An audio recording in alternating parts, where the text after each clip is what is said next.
Hello, future university students! Are you interested in studying at the top Czech and Slovak universities? We have good news for you. One exam is enough to get into several faculties. You can find the list here.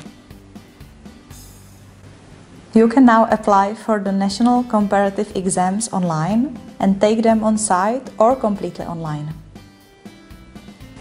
The exams take place several times a year. You can take them once or repeatedly. Only the best result counts. We are here to help you every step of the way.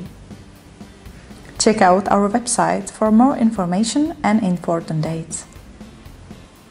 National comparative exams replace or complement admission for more than 60 universities in the Czech Republic and Slovakia. Most of the tests are administered in Czech or Slovak language. General academic prerequisites test will be administered in English. Exams take place in Czechia, Slovakia and online several times a year. Registration is independent of the university application. You can register at any time, even before applying to the university.